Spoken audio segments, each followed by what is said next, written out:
బంగ్లాదేశ్లో నిరపరాధులైనటువంటి హిందూ యువకుల్ని కొట్టి చంపడం కొనసాగుతోంది.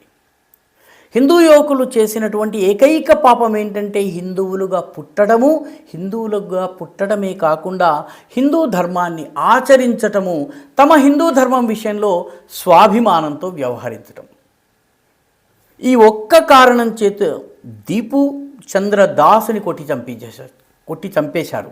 నిజానికి ఆయనని అడిగినప్పుడు ఆయన అన్ని మతాలు అదే దేవుణ్ణి చేరేటటువంటి సాధనము, మతాలు వేరైనప్పటికీ మనందరి గమ్యము ఒక్కటే, కాబట్టి ఏ మతం నుంచి వెళ్ళినా పర్వాలేదన్న కారణాన కొట్టి చంపేశారు. ఇప్పుడు తాజాగా తాంక్షా అనేటటువంటి ఉపజిల్లా ఉంది పశ్చిమ బెంగాల్లో, రాజ్బారీ జిల్లాలో, బంగ్లాదేశ్లో ఉంది ఈ రాజ్బారీ జిల్లా.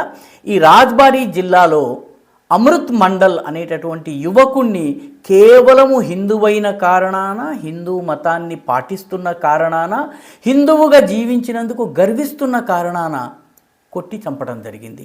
బంగ్లాదేశ్లో ఈ రకంగా అక్కడ ఉన్నటువంటి మైనారిటీలు తమ ధర్మం కోసం ఇలాంటి బలిదానాల్ని చేస్తూ వస్తున్నారు. ఈ బలిదానాల పరంపర ఇంకెన్నాళ్ళు కొనసాగుతుందో, ఎప్పటికీ అక్కడ ఉన్నటువంటి ప్రజలు తిరుగుబాటు చేసి అక్కడ ఉన్నటువంటి మతోన్మాదులను ఓడిస్తారో మనం వేచి చూడాల్సి ఉంది.